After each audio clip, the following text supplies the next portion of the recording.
Então vamos lá. Neemias, capítulo 1, a partir do versículo 1. Diz assim a palavra de Deus. As palavras de Neemias, filho de Acalias. E sucedeu no mês de Quisleu, no ano 20º, estando eu em Susã, a fortaleza, que veio Anani, um dos meus irmãos, ele e alguns de Judá, e perguntei-lhes pelos judeus que escaparam e que restaram do cativeiro e acerca de Jerusalém. E disseram-me: os restantes que não foram levados para o cativeiro, lá na província, estão em grande miséria e desprezo. E o muro de Jerusalém fendido, e as suas portas queimadas a fogo. E sucedeu que, ouvindo eu essas palavras, assentei-me e chorei, e lamentei por alguns dias, e estive jejuando e orando perante o Deus dos céus, e disse: ah, Senhor, Deus dos céus, Deus grande e terrível, que guardas o conserto e a benignidade para com aqueles que te amam e guardam os teus mandamentos. Estejam, pois, atentos os teus ouvidos e os teus olhos abertos para ouvires a oração do teu servo, que eu hoje faço perante ti, de dia e de noite, pelos filhos de Israel, teus servos, e faço confissão pelos pecados dos filhos de Israel, que pecamos contra ti, também eu e a casa de meu pai pecamos. De todos nos corrompemos contra ti e não guardamos os seus mandamentos, nem os estatutos, nem os juízos que ordenaste a Moisés, teu servo.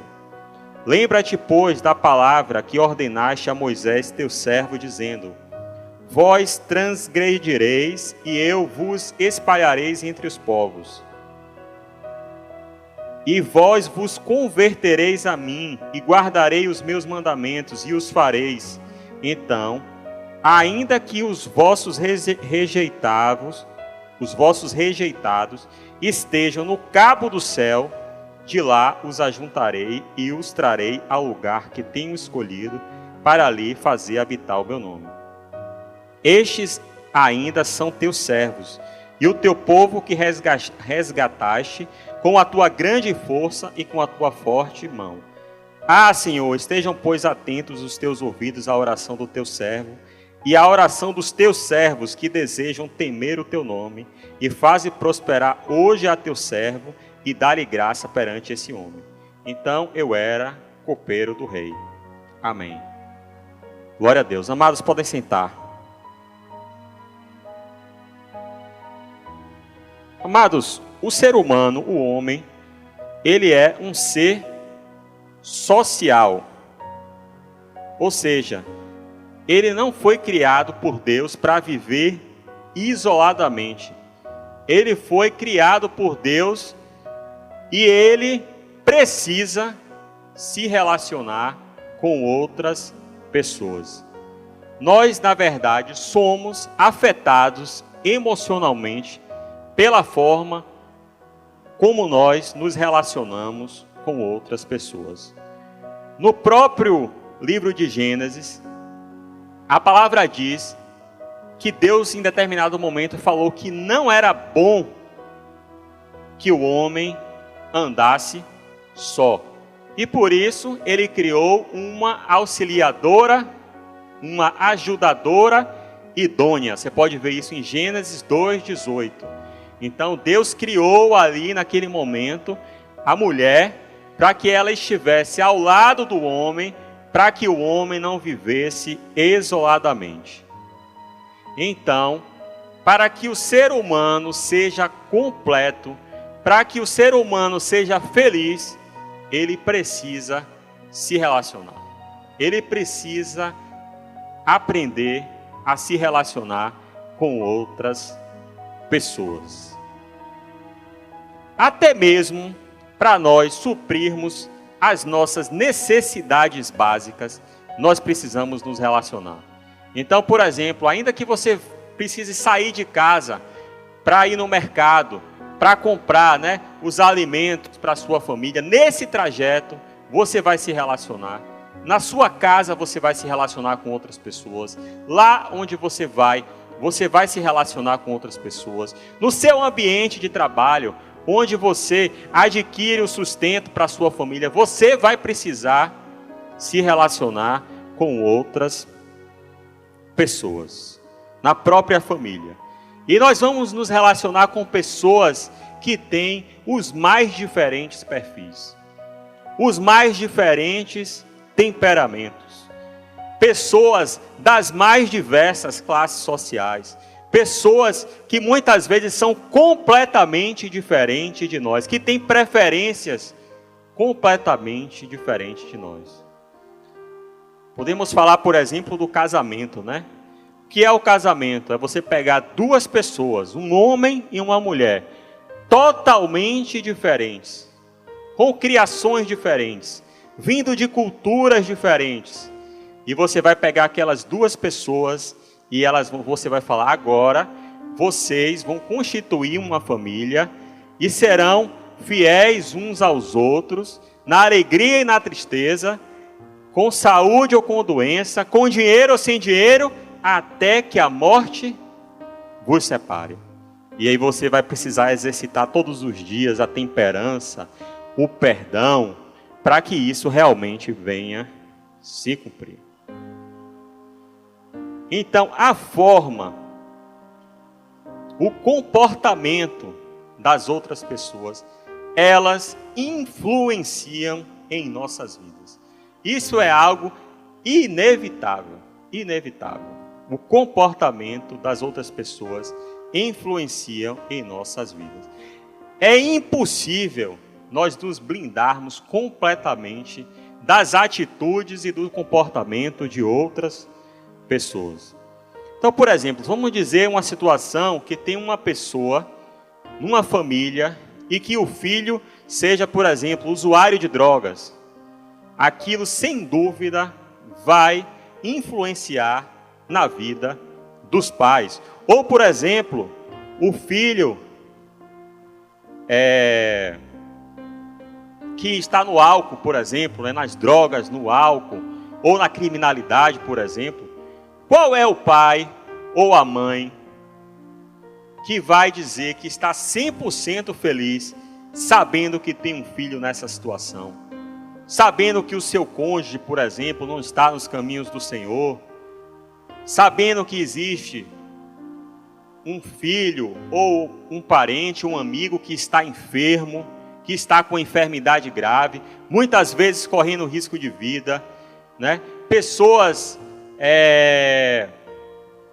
que estão passando por dificuldade financeira próximas à nossa família. Como é que nós vamos estar 100% em paz com essas situações?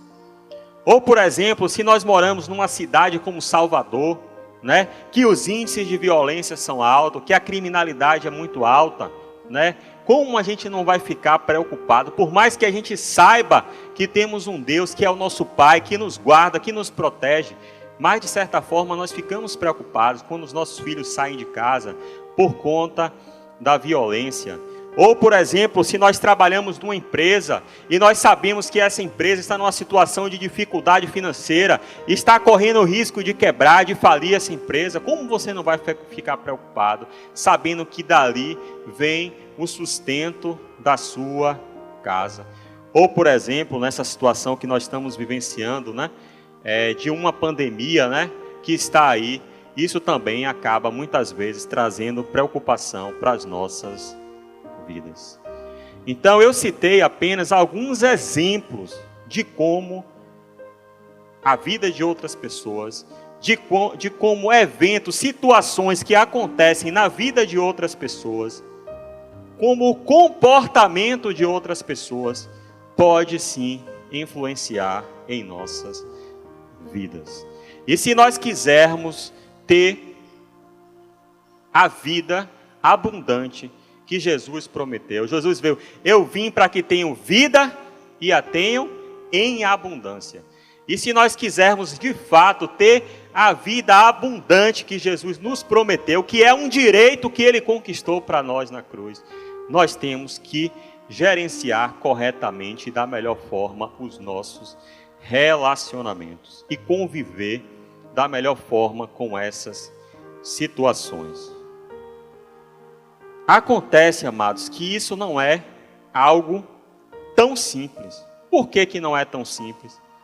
Porque muitas vezes as pessoas com as quais nós nos relacionamos, as pessoas que estão ao nosso redor e que estão ocasionando essas situações que eu falei, muitas vezes elas estão agindo por influência dos demônios, né?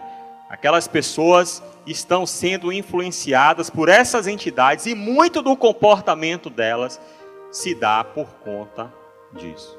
É por isso que o apóstolo Paulo, escrevendo aos Efésios, no capítulo 6, verso 12, ele fala o seguinte: porque nós não temos que lutar contra a carne e o sangue, mas sim contra os principados, contra as potestades, contra os príncipes das trevas desses séculos, contra as hostes espirituais da maldade nos lugares celestiais. O que nós temos que entender é que se muitas vezes nós tentarmos enfrentar essas situações na força do nosso braço, nós não vamos conseguir obter o resultado que esperamos. Ou muitas vezes podemos até conseguir em determinado momento, mas isso vai gerar um estresse muito grande para você. Então Paulo está nos ensinando que a nossa verdadeira luta não é contra carne e sangue, ou seja, não é com as pessoas, mas sim com os espíritos que agem e que influenciam a forma deles agirem. Essa é a nossa verdadeira luta. É impressionante, né? Como nós às vezes estamos passando por uma situação difícil no trabalho, na família, em que a gente percebe que pessoas estão nos perseguindo e que pessoas estão dificultando as coisas. E nós iniciamos um propósito de oração e intercessão e depois aquela mesma pessoa, ela muda completamente a forma de agir. E muitas vezes ela que estava te atrapalhando passa inclusive a te ajudar. Jesus, quando ele estava na cruz e antes de entregar o espírito dele ao Pai, ele bradou: está consumado. O que é que Jesus estava dizendo com isso? Que ele pagou a nossa dívida. Todo o escrito de dívida que existia sobre nós foi rasgado e foi pago por Jesus na cruz. O sacrifício de Jesus na cruz do Calvário, ele é uma obra perfeita. Ele cumpre perfeitamente a justiça de Deus. Tudo aquilo que nós precisamos para ter uma vida abençoada, Jesus conquistou para nós na cruz. E compete a nós irmos até a cruz para nós tomarmos posse da nossa herança que Jesus conquistou para nós na cruz. Existem alguns princípios que nos levam até a cruz, como por exemplo o perdão, como por exemplo o arrependimento, a confissão de pecados, a restituição financeira, a renúncia de heranças espirituais, o descanso, a humilhação, a obediência à palavra de Deus. São princípios bíblicos que nos levam até a cruz, para que na cruz a gente possa resgatar aquilo que temos por direito, que Jesus conquistou pela graça para nós na cruz. E sem dúvida, contextualizando, né, sobre isso que eu falei agora, das nossas relações, sem dúvida, um princípio que nos leva até a cruz é o princípio da intercessão. É o princípio da intercessão. Nós estamos aqui hoje, na tarde da vitória, né, na segunda-feira da vitória, e sem dúvida, se nós utilizarmos corretamente esse princípio da intercessão, nós vamos ter muitas vitórias em nossas vidas. Muitas coisas que nós estamos esperando, que nós estamos orando, elas podem ser conquistadas se nós aplicarmos esse princípio corretamente, que é o princípio da intercessão. Você interceder por outras pessoas, você interceder por instituições, você interceder pelos pastores, você interceder pela igreja que você congrega, você interceder pela cidade aonde você mora. Então, essa é uma arma fundamental que todos os cristãos podem e devem adotar. Se olharmos no livro do profeta Ezequiel, capítulo 22, versículo 30, olha o que a palavra de Deus fala. E busquei dentre eles um homem que estivesse tapando o muro e estivesse na brecha perante mim por esta terra, para que eu não a destruísse, porém a ninguém achei.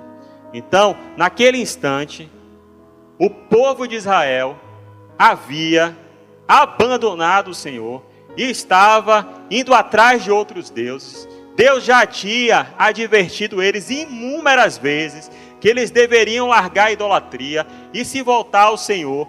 E Deus procurou por alguém que estivesse na brecha, tapando o muro, como intercessor pela cidade de Jerusalém, e não encontrou ninguém.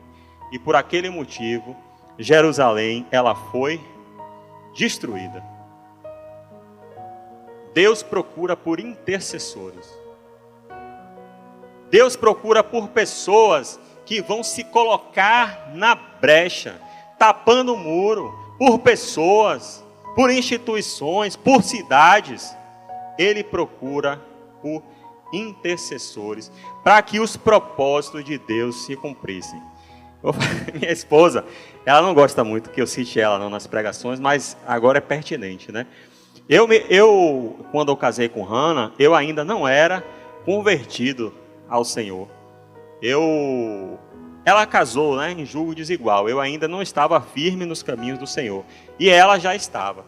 E naquele momento, para que eu me convertesse, para que os propósitos de Deus para a minha vida se cumprissem, Deus contou com a intercessão dela.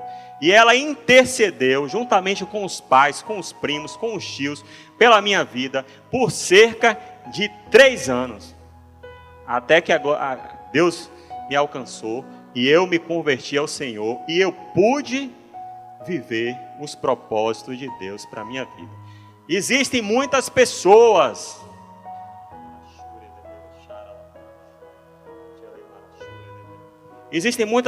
no seu lugar de trabalho, aquele que te persegue, aquele que é chato, que te incomoda, mas Deus conta com a sua intercessão para que ele possa se converter e que para os propósitos dele venha se cumprir. Na sua família, existem muitas pessoas que Deus, na igreja onde você congrega, existem muitas pessoas e Deus conta com a sua intercessão para que os propósitos dele venham se cumprir. Mas existem alguns sofismas no meio da igreja. E um deles é que o ministério de intercessão, ele traz consigo necessariamente a retaliação. E isso não é verdade, amados. Não é verdade. A palavra de Deus fala, em Lucas 10:19, Jesus falou o seguinte: eis que vos dou poder para pisar serpentes e escorpiões, e toda a força do inimigo, e nada vos fará dano algum. Então, o ministério de intercessão, ele não traz consigo retaliação. Ele pode trazer, se você estiver fazendo a obra de Deus, com brecha na sua armadura. Se você estiver dando brecha, se você estiver dando legalidade, se você estiver no pecado, você está intercedendo, mas vive amaziado. Ou está traindo a sua esposa ou o seu marido. Está vivendo em julgo de... Ou você está numa situação de pecado, na mentira, na fofoca. Aí sim, você está dando brecha e você pode sofrer uma retaliação. Mas não significa que se você estiver na posição com cobertura espiritual, você não significa que você vai ser necessariamente retaliado. Então, nós precisamos, o intercessor, ele precisa, antes de tudo, ter um caráter aprovado por Deus. Estar nos caminhos do Senhor, estar na posição correta, para que ele possa fazer essa obra. E aí, como a palavra garante, dano algum não será causado. Outra coisa importante, amados, para falar para vocês, é que se nós adotarmos os princípios corretos, a intercessão, ela se torna mais eficaz. O que é que você está querendo dizer com isso? Que se você não adotar os princípios corretos, você pode interceder por uma pessoa todos os dias, 12 horas por dia, e de repente uma outra pessoa pode interceder 1 hora por dia, mas ela conseguir alcançar mais rápido o objetivo dela. Por quê? Porque ela está adotando os princípios corretos que tornam a intercessão mais eficaz. O objetivo, ele se torna mais claro. Você consegue alcançar os resultados mais rápido. E um belo dia, eu estava participando de um curso e nós tínhamos um devocional diário nesse curso, que era sobre o livro de Neemias. E eu me recordo bem, porque após aquele devocional nós tínhamos um momento de discussão, e eu comentei, Neemias capítulo 1, para mim, é um manual de intercessão. É um manual de intercessão. Ou seja, tudo aquilo que é importante nós sabermos, para que a nossa intercessão seja eficaz, nós temos Neemias nos ensina. Porque Neemias, naquele momento, ele foi um intercessor por Jerusalém. Então eu queria rapidamente passar para vocês quais são os princípios que estão nesse livro de Neemias, que fazem com que a nossa intercessão ela seja eficaz e alcance os propósitos para o qual ela foi estabelecida. Amém? Glória a Deus. A primeira coisa que a gente verifica aí nessa passagem é que a situação de Jerusalém estava complicada. Olha o que ele fala, que as pessoas que estavam em Jerusalém estavam em grande miséria e desprezo. E o muro fendido e as suas portas queimadas a fogo. Ou seja, muitas vezes Deus vai nos levar a interceder por situações complicadas. Aquele cara que é usuário de drogas, que é alcoólatra, não tem mais jeito. Muitas vezes Deus vai nos levar a orar e interceder por situações difíceis e complicadas. Segunda coisa que nós temos que entender, se você olhar no versículo 4, Neemias fala que sucedeu que ele, ouvindo essas palavras, ele se assentou, chorou e lamentou por alguns dias. Então nós aprendemos aqui com um princípio fundamental para a intercessão, que é o princípio do quebrantamento. Davi, a Bíblia fala que Davi, que era um homem segundo o coração de Deus, no determinado momento, ele cometeu um grave deslize na sua caminhada. Ele adulterou com a mulher de um dos seus soldados mais leais, que era Urias. E depois, para encobrir esse adultério, ele acaba assassinando Urias. E que no momento que ele é confrontado pelo profeta Natã, ele rasga suas vestes e ele derrama o seu coração em lágrimas diante de Deus. E aí ele fala lá no Salmo 51, 17 o seguinte: os sacrifícios para Deus são o espírito quebrantado. A um coração quebrantado e contrito não desprezarás o Senhor.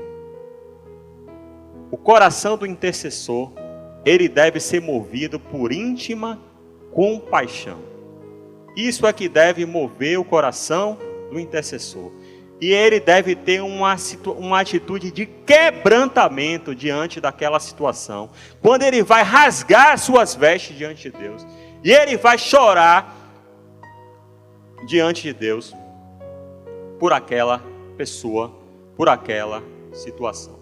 Você vai entrar num nível de batalha, de oração e de intercessão por aquela pessoa, que o Espírito Santo vai te levar a esse lugar de quebrantamento. Muitas vezes você não vai precisar nem abrir a boca. Você só vai rasgar o seu coração diante de Deus em lágrimas pela vida daquela pessoa que você está intercedendo. Deus não resiste a um coração quebrantado. Deus não resiste, por exemplo, ao coração de uma mãe que rasga e chora por uma vida de um filho que está no álcool, nas drogas, como eu falei. Então, quando você estiver orando, intercedendo, tenha uma atitude de quebrantamento. O quebrantamento, as lágrimas, elas movem o coração de Deus. Amém? Glória a Deus. E a palavra diz que ele esteve jejuando e orando perante os deuses dos céus. Amados, essa é outra arma muito importante que nós devemos usar na intercessão. O jejum e a oração. Então, quando você estiver orando por uma situação que estiver complicada e você não estiver mais tendo forças, você entra com o jejum e você apregoa um jejum por aquela causa e por aquela situação. Então, quando nós decidimos jejuar, nós estamos abrindo mão de algo que nos traz conforto, de algo que nos traz prazer, e nós vamos dedicar mais tempo à presença de Deus. Nós vamos priorizar a presença de Deus. Nós vamos sacrificar o nosso eu e a nossa vontade em prol da presença de Deus. Então, esse é outro princípio fundamental que deve estar presente na intercessão: jejum e oração. Amém? Glória a Deus. E você vê aí no versículo 6, se você olhar no versículo 6, a palavra de Deus fala, Neemias faz um apelo para que o Senhor possa ouvir a sua oração, que ele faz de dia e de noite. E aqui nós aprendemos outro princípio que deve nortear a intercessão: a perseverança na intercessão. Então, a Bíblia fala conta inclusive a história de uma mulher que ela ficava à porta de um juiz, e a Bíblia fala que esse juiz ele era mau, mas de que tanto aquela mulher insistir para que o juiz julgasse a causa dela, o juiz ouviu e julgou a causa dela. Quem dirá, pois, o nosso Pai Celestial, que é bom, não vai julgar as nossas casas e não vai ouvir a nossa intercessão. Então, está difícil? Continue, persevere, continue intercedendo, porque Deus ele está ouvindo a sua intercessão. Às vezes a pessoa não se converteu ainda, mas Deus deu livramento de morte para ela, Deus deu livramento de acidente, deu livramento de enfermidade. Então não pare e continue, persevere na intercessão, porque Deus está ouvindo e Ele conta com a sua intercessão. Amém? Perseverança. E Neemias ele orava perante Deus de dia e de noite. E a palavra fala o seguinte: eu faço confissão pelos pecados dos filhos de Israel, que pecamos contra ti, também eu e a casa de meu pai pecamos. Amados, esse é um princípio fundamental que deve estar presente na intercessão: a confissão de pecados, a confissão intercessória de pecados. Todas as vezes que você estiver intercedendo por alguém, por uma empresa, por uma família, peça perdão a Deus como se fosse ela o intercessor no momento da intercessão, quando ele se coloca fechando a brecha, tapando o muro, ele está representando aquela pessoa, representando aquela instituição, representando aquela família perante Deus. Eu aqui agora sou o representante. E você, como representante, pede perdão a Deus pelos pecados daquela pessoa, como se fosse ela. Isso toca e move o coração de Deus. Amados, eu vou falar uma coisa para a glória de Deus. Eu tenho utilizado esse princípio de orar, de interceder, de me colocar na brecha e de pedir perdão a Deus pelos pecados de uma pessoa, pelos pecados de uma igreja, pelos pecados de uma cidade. E eu sei que isso toca o coração de Deus. Quando você estiver orando, você vai perceber que isso toca o coração de Deus. Isso toca o coração de Deus. Então, quando você estiver intercedendo por alguém, peça perdão a Deus pelos pecados dessa pessoa. E ele fala também que a casa de meu pai pecamos. Então, quando você estiver intercedendo pela sua família, peça perdão intercessoriamente pelos pecados que vocês têm praticado como família, que os seus pais praticaram como família, que os seus antepassados praticaram como família. O que é que vai acontecer com isso? Vai abrir no mundo espiritual para que a luz possa entrar, e as pessoas sejam alcançadas pela graça de Deus. E por fim, amados, quando você estiver intercedendo, enalteça a grandeza de Deus. Lembre-se de que Deus é um Deus grande, que é um Deus que pode todas as coisas. Como Jó falou, Jó 42:2 falou o seguinte: Senhor, eu bem sei que tu podes todas as coisas e que nenhum dos seus planos pode ser frustrado. Em Romanos ele fala: que diremos, pois, a essas coisas? Se Deus é por nós, quem será contra nós? Nós servimos a um Deus grande, nós servimos a um Deus poderoso, nós servimos a um Deus que pode todas as coisas. Você acha que essa situação é difícil, mas Deus pode mudar essa situação, porque Ele é grande. Se nós olharmos para o céu, se nós olharmos para as estrelas, nós vamos ver a grandeza de tudo que Deus criou. Olha a quantidade de estrelas que tem no universo. Olha a quantidade de planetas que tem no universo. Será que um Deus tão grande, tão poderoso, não pode mudar essa situação? Não pode mudar essa situação? Pode, claro que Ele pode. Claro que Ele pode. Porque Ele é poderoso. Poderoso. Deus, Ele é poderoso. Confie no caráter de Deus. Deus é bom. Deus é bom. Ele quer mudar essa situação. Ele conta com você para mudar essa situação. Ele conta com a sua intercessão para mudar essa situação. Ele pode mudar, porque Ele não é qualquer deusinho. Ele não é qualquer um, Ele não é mais um. Ele é um Deus todo poderoso e Ele pode mudar essa situação. Entregue essa causa. Entregue essa causa que está tirando o seu sono, que está deixando você sem dormir. Entregue a vida dessa pessoa pela qual você tem orado, clamado e intercedido, porque Deus, Ele pode, como Ele mudou a minha vida, Ele pode mudar a sua situação. E Neemias, ele traz à memória de Deus a aliança que ele tinha com o povo de Israel. Traga à memória de Deus as promessas que estão aqui na palavra. Porque tudo que está escrito na palavra de Deus tem que se cumprir. Jesus falou: se passarão os céus e a terra, mas as minhas palavras não passarão, nunca passarão. Se tem algo escrito na palavra de Deus, tem que se cumprir. Traga à memória de Deus as promessas de Deus.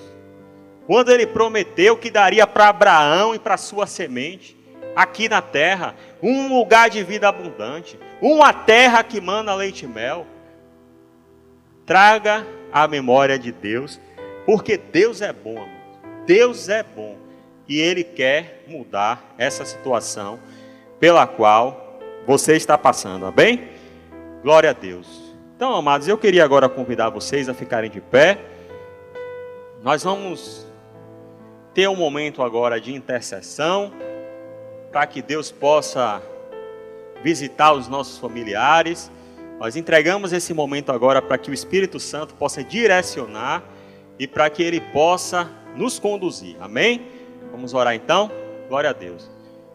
Pai, nós te louvamos e te agradecemos por tão grande privilégio, meu Pai, de estarmos aqui para buscar a Tua face, para aprender mais de Ti. Louvamos ao Senhor por tudo que o Senhor já fez no dia de hoje, por cada louvor, por cada ministração, por cada vida que aqui está, Senhor, em nome do Senhor Jesus. Nós queremos te glorificar e te exaltar, porque o Senhor é bom e o Senhor tem cuidado de nós. Pai, nós queremos agora, Pai, adotando os princípios corretos, queremos orar por esta igreja e pedir ao Senhor que tudo que o Senhor tem planejado, que tudo que o Senhor tem como propósito, Pai, para essa igreja, venha se cumprir. Colocamos a vida do nosso pastor, o pastor Rogério, nas Tuas mãos, pedindo que o Senhor guarde o Teu filho, que o Senhor o proteja, que ele esteja no centro da Tua vontade, e que tudo que está escrito sobre ele, pelo Senhor, venha se cumprir, Pai. Em nome do Senhor Jesus, nós oramos pelas famílias deste lugar, pedindo ao Senhor que haja paz nas famílias que estão aqui representadas, para que haja unidade, porque o Teu falou que daria a chave do reino dos céus para a Tua igreja, e aquilo que a Tua igreja ligasse na terra seria ligado nos céus, e nós oramos em unidade, em concordância, porque nós cremos que há poder na unidade, Pai. E nós oramos pelas famílias que estão aqui, para que haja paz nos casamentos, Pai. Meu Deus, aqueles maridos ou aquelas esposas que não estão nos seus caminhos, que eles venham se converter ao Senhor, que eles venham ser tocados pelo Teu Espírito, em nome do Senhor Jesus, e que o Senhor os tire do álcool, das drogas, da prostituição. Oramos, Pai, por aqueles filhos, Senhor, dos Teus filhos que congregam aqui, e que também não estão nos seus caminhos, e que estão presos na imoralidade, Pai, que estão presos no álcool, nas drogas, na criminalidade, que o Senhor arranque eles de lá, Pai, com mão forte, e que o Senhor os traga para o centro da Tua vontade, em nome do Senhor Jesus. Oramos, Pai, para se há pessoas enfermas em nosso meio, em nome do Senhor Jesus. Oramos para que o Senhor possa visitar a saúde do Teu povo. Nós pedimos a Ti, meu Pai, em nome do Senhor Jesus, visita a saúde do Teu povo. Onde há uma pessoa enferma agora, que o Senhor toque no lugar daquela enfermidade. Meu Pai, traz à nossa memória aquela pessoa que está enferma, e nós oramos por aquela vida agora, para que o Senhor visite a saúde daquela pessoa, em nome do Senhor Jesus, e que essa enfermidade não venha a ser para a morte, mas para que o Teu nome, Pai, venha a ser glorificado, em nome do Senhor Jesus, e que isso seja circunstância, Senhor, para que ela venha se converter ao Senhor. Oramos aqui, Senhor, pelas pessoas que estão em dificuldade financeira, que estão com dificuldade no trabalho, que estão em dificuldade em suas empresas. Em nome do Senhor Jesus, pedindo que o Senhor possa abençoar, Senhor, essas vidas. Que o Senhor possa abençoar os negócios, Pai, do Teu povo. Que o Senhor possa abençoar, meu Pai, os empregos do Teu povo. Que o Senhor abra portas na vida do Teu povo, portas de emprego. Em nome do Senhor Jesus, nós te pedimos. Meu Pai, se há mulheres que querem gerar filhos, se há mulheres que querem casar, que ainda não encontraram seu varão, meu Pai, pedimos que o Senhor possa providenciar um homem segundo o Teu coração, que vai amá-la, que vai respeitá-la, que vai ser fiel a Ele, para ela ou a Ele, e que eles juntos venham cumprir os Teus propósitos aqui na terra, e que o Senhor venha fazer como o Senhor fez com a minha esposa, visitando a madre das Tuas filhas que ainda não conceberam, para que elas venham gerar filhos, Pai, não só filhos naturais, como filhos espirituais. Em nome do Senhor Jesus, oramos sobre a sua provisão, Pai, sobre esta casa. Que o Senhor venha enviar os recursos financeiros, Senhor, para que a tua obra, Pai, não pare, em nome do Senhor Jesus. Oramos pelo congresso para que está para acontecer, para que a tua graça venha e para que venha dar tudo certo, em nome do Senhor Jesus. E damos ordem para que todo impedimento caia por terra, em nome do Senhor Jesus. Em nome do Senhor Jesus, meu Pai, nós queremos também, Pai, nos colocar na brecha como intercessores. E queremos pedir perdão ao Senhor, Pai, pelos pecados que o teu povo tem praticado. Meu Deus, nós nos arrependemos como igreja, Pai, porque o teu povo tem sido um povo obstinado. O teu povo tem fechado o teu coração. O teu povo, Pai, em nome do Senhor Jesus, tem errado, tem falhado. Em nome do Senhor Jesus, o teu povo que deveria dar exemplo, está dando mau testemunho, Pai. Em nome do Senhor Jesus, meu Pai, o teu povo não paga corretamente as pessoas, não honra os seus compromissos. É um povo, Pai, mentiroso. É um povo de dura cerviz. É um povo que está preso na imoralidade, em nome do Senhor Jesus. É um povo, Pai, que deveria iluminar o mundo, Pai, mas está dando mau testemunho, vivendo na religiosidade. E nós pedimos perdão ao Senhor por isso, Papai, pelos pecados do teu povo, que muitas vezes tem sonegado impostos, Pai. Em nome do Senhor Jesus, muitas vezes, Pai, não tem, meu Pai, dado bom testemunho em casa, sendo pais ruins, mães ruins, espancando os filhos, Pai, em nome do Senhor Jesus, traindo e adulterando, e traindo as suas esposas e os seus esposos. Muitas pessoas, Pai, no meio do teu povo, Pai, com adultério encoberto, em nome do Senhor Jesus, vivendo uma vida de aparência, presos nas cadeias de passividade, presos na pornografia, Pai. Nós pedimos perdão ao Senhor, Papai, com abortos, Pai, realizados e nunca confessados, derramando o sangue do próprio Filho, Pai, em nome do Senhor Jesus. E nós nos arrependemos como igreja, Pai. Pedimos que o Senhor tenha misericórdia, pedimos que o Senhor lembre, meu Pai, das promessas que o Senhor fez a Abraão, Pai, quando prometeu para ele que daria uma terra boa, uma terra que manda leite e mel. E oramos por um mover da tua graça, meu Pai, neste lugar, para que os pais venham se converter aos filhos, e os filhos venham se converter aos pais. Se há pessoas que não falam com os pais, se há pessoas que estão brigadas com pai e mãe, se há pessoas que estão brigadas com seus irmãos, que elas venham procurar, que elas venham perdoar, que elas venham pedir perdão, que elas venham se reconciliar, Senhor, em nome do Senhor Jesus, Pai. E que haja paz nas famílias, Senhor. Abençoa esse lugar, Senhor. Abençoa esse altar, Pai, em nome do Senhor Jesus. Pedimos perdão ao Senhor por toda a palavra que porventura, Pai, tenha sido pregada nesse altar, Papai. E que não seja, que não tenha vindo da parte do Senhor, nós pedimos. E nós queremos como igreja redimir, Pai, em nome do Senhor Jesus, com o sangue do Cordeiro este lugar, Senhor. Para que aqui, Senhor, venham sair palavras de vida eterna, Senhor. De conversão dos pais aos filhos, de arrependimento, em nome do Senhor Jesus. Levanta, Pai, homens de Deus, segundo o teu coração, Senhor, e que vão fazer a diferença nesse tempo, Papai, em nome do Senhor Jesus.